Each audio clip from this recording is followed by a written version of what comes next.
ప్రియులారా, ప్రార్థన చేసుకుందాం. మహోన్నతుడా, పరిశుద్ధుడా, త్రియేక దేవా, మీకే స్తోత్రాలు చెల్లిస్తున్నా. ప్రాతకాల ఆరాధన ప్రారంభిస్తూ ఉంటుండగా నీ పరిశుద్ధాత్మను కుమ్మరించి, దేవా మీరే మాతో మాట్లాడండి. యేసు ప్రభు దివ్య నామమున వేడుకొనుచున్నాము తండ్రి, ఆమేన్.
ప్రియులారా, ప్రభు పేరిట మీకు శుభాలు. జన్మదినాలు, వివాహ దినాలు జరుపుకుంటున్న కుటుంబాలకు యేసుక్రీస్తు ప్రభు పరిశుద్ధ నామమున పండు friends and sisters YouTube channel ద్వారా మీకు శుభాలు తెలియచేస్తూ ఉన్నా. అంతా క్షేమంగా ఉన్నారు కదా? ఎండలు చాలా తీవ్రంగా ఉన్నాయి. మరి దయచేసి చల్లటి వాతావరణం కొరకు ప్రార్థన చేద్దాం. ఒకరి క్షేమం కొరకు ఒకరు ప్రార్థన చేద్దాం. ప్రియులారా, ఈ ప్రాతకాల ఆరాధనలో మరలా తిరిగి క్రీస్తు ప్రభు కొండ మీద చేసిన ప్రసంగములు మనము మత్తయి సువార్త 5వ అధ్యాయము 7వ వచనం, ఈ ధన్యతలు 2వ భాగాన్ని కలిసి ధ్యానం చేసుకుంటున్నాం. అందరము కూడా పరిశుద్ధ గ్రంథాలు తెరచి మత్తయి సువార్త 5వ అధ్యాయం 7వ వచనాన్ని కలిసి చదువుకుందాం. కనికరము గల వారు ధన్యులు, వారు కనికరము పొందుదురు. చెప్పండి, కనికరము గల వారు ధన్యులు, వారు కనికరము పొందుదురు. ప్రియ దేవుని బిడ్డలారా, దేవుని యొక్క కనికరము కలిగినటువంటి దేవుని యొక్క ప్రజలు ఒకవేళ వారు ఇతరుల పట్ల కలిగినటువంటి కనికరాన్ని లోకస్తులు చూడకపోవచ్చేమో, కానీ మేలు అనుభవించినటువంటి వ్యక్తులు వారు గుర్తించుకోలేకపోవచ్చేమో కానీ, నీవు అవసరతలలో ఉన్నటువంటి వ్యక్తుల ఎడల కలిగిన కనికరాన్ని మాత్రం ప్రభు తప్పనిసరిగా ఆయన గుర్తించుకుంటాడు. నువ్వు కనికరము కలిగి ఉంటావా? నేను కనికరము కలిగి ఉంటామా? మనము తప్పనిసరిగా కనికరము పొందుతాం అని పరిశుద్ధ వాక్యములో ప్రభు సెలవిస్తూ ఉన్నాడు. ఈవేళ కనికరమును గూర్చినటువంటి ధన్యత రెండవ భాగాన్ని కలిసి ధ్యానం చేస్తూ ఉన్నాం. ఇక్కడ దేవుని యొక్క వాక్యం అంటుంది ప్రియులారా, సామెతల గ్రంథం 11వ అధ్యాయం 17వ వచనములో దయ అనే మాట తెలియచేస్తుంది. కనికరము అనే దానికి పర్యాయ పదము దయ కూడా. కంపాషన్ అనే ఇంగ్లీష్ మాట కూడా ఇక్కడ వాడబడుతూ ఉన్నట్టు. కాబట్టి దయగలవాడు తాను ఇతరుల పట్ల దయ కలిగి ఉంటే అతనికి వచ్చే లాభం ఏమిటి అని ఆలోచన చేస్తే, తాను చేసినటువంటిది తప్పనిసరిగా ఆ మేలు తనకే కలుగుతుందనే భావాన్ని ఇస్తూ, దయగలవాడు తనకి తాను మేలు చేసుకుంటున్నాడు అని చెప్పబడుతున్నది. ఉదాహరణకు లూకాసు సువార్త 7వ అధ్యాయం 13వ వచనాన్ని చూస్తూ ఉంటూ ఉన్నప్పుడు, ప్రభువు ఆమెను చూచి ఆమె యందు కనికరపడి అనే మాటలు మనం చదువుకున్నాం. ఆమె అనే మాటకు జ్ఞాపకం చేసుకుంటున్నప్పుడు నాయీను అను ఊరు అని ఇక్కడ తెలియచేస్తూ ఉంది. రెండు అతడి తల్లికి ఒక్కడే అతడు కుమారుడు. ఆమె వెధవరాలు. 3 మాటలు ఇక్కడ జ్ఞాపకం చేయబడుతుంది. నాయీను వెధవరాలు, ఆమె కుమారుడు. ఇక ఆమెకు బిడ్డలు లేరు, విధవరాలుగా ఉంటుంది, నిస్సహాయురాలుగా ఉంటుంది, క్వైట్ హెల్ప్లెస్. యేసు ప్రభుట ఆ విధవరాలును ఇక కుమారులు లేనటువంటి ఆ ముదుసుల తల్లిని చూచి ఆయన కనికర పడినట్లుగా దేవుని యొక్క వాక్యము సెలవిస్తూ ఉంటున్నారు. కాబట్టి క్రీస్తు ప్రభు ఆయన చేసినటువంటి కనికరయుత కార్యం ఏమిటని ఆలోచన చేస్తే, ఆయన దగ్గరకు వచ్చి పాడిని ముట్టగా, ఆయన అంటున్నాడు, చిన్నవాడ లెమ్మని చెప్పగా వాడు లేచి కూర్చుండాను. తల్లిదండ్రులు ఏం చేస్తారంటే, బిడ్డలు వారిని ఆధారంగా చేసుకుంటారు, పెంచి పెద్ద చేస్తారు. బిడ్డలు మరల వృద్ధాప్యంలో తల్లిదండ్రులను చేయిపట్టి నడిపిస్తారు. తల్లిదండ్రులు వృద్ధాప్యంలో ఆకలి దప్పికలు తీర్చే నైతిక బాధ్యత వహిస్తారు. అటువంటి పరిస్థితుల్లో నాయను విధవరాలు అనగా భర్తను కోల్పోయింది. ఒక్కడే కుమారుని కోల్పోయింది. నిస్సహాయ స్థితిలో ఉంది, దుఃఖపడుతూ వేదనతో ఉంది.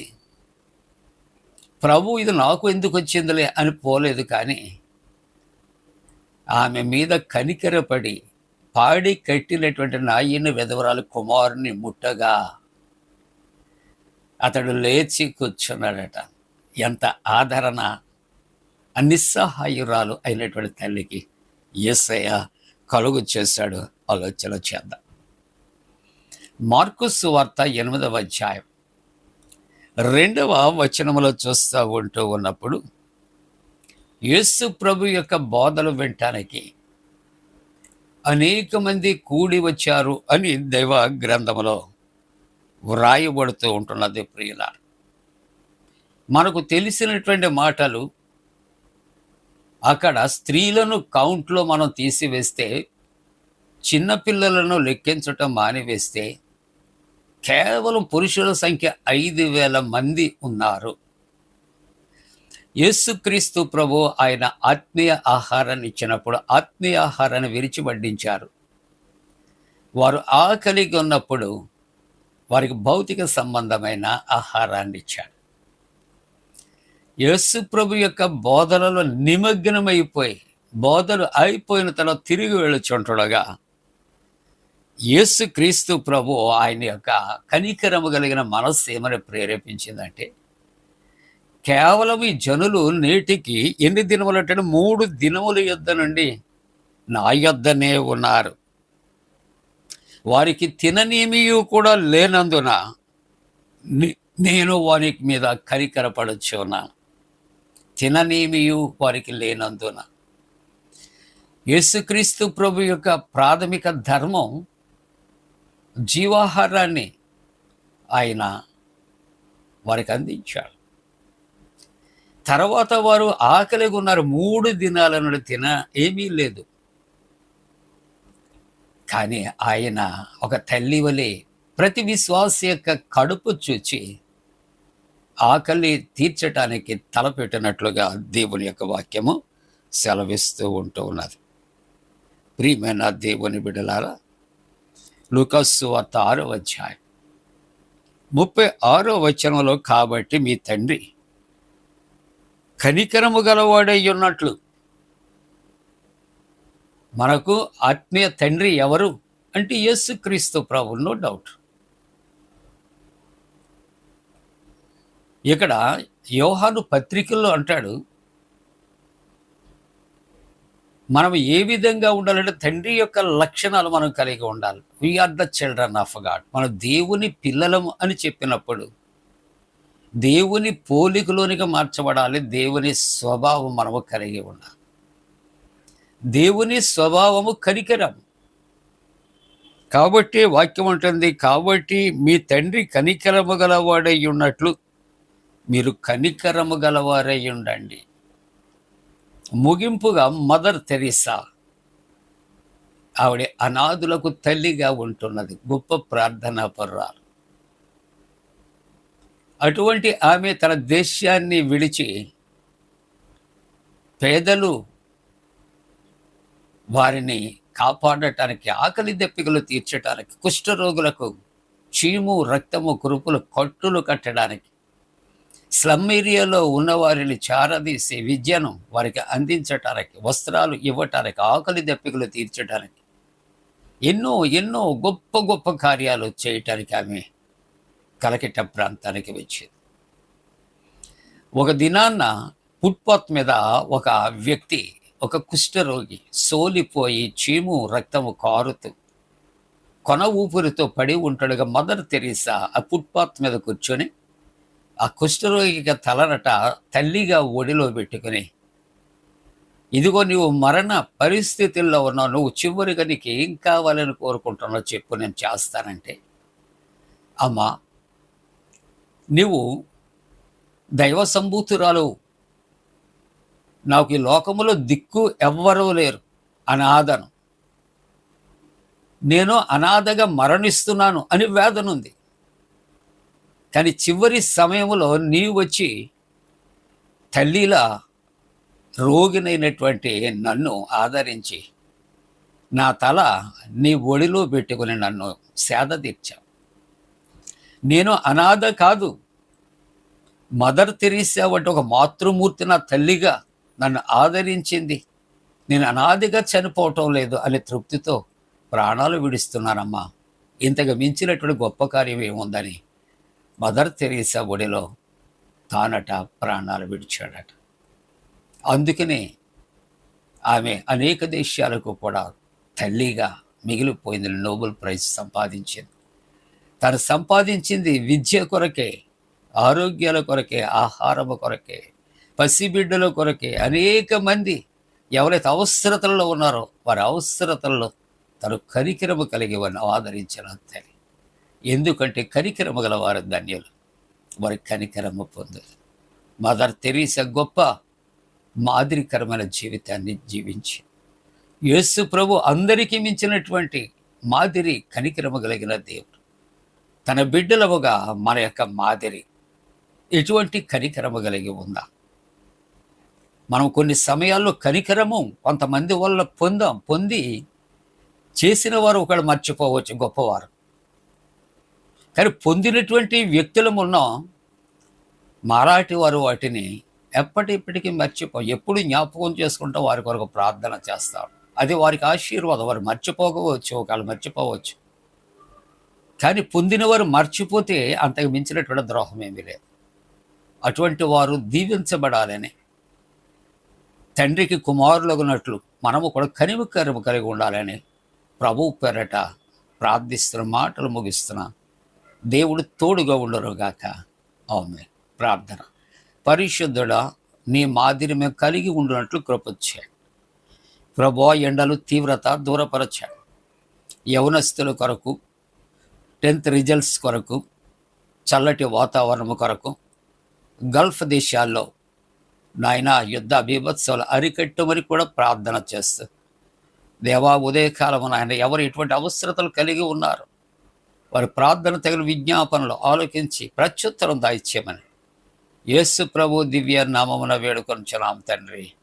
ఆమేన్. మన పరమ తండ్రి అయిన దేవుని యొక్క ప్రేమయు, ప్రభు అయిన యేసుక్రీస్తు ప్రభు కృపయు, పరిశుద్ధాత్మ యొక్క అన్యోన్య సహవాసము ప్రాతకాల ఆరాధనలో పాల్గొన్న ప్రతి కుటుంబానికి తోడుకొని సంరక్షించి నడిపించునుగాక. ఆమేన్.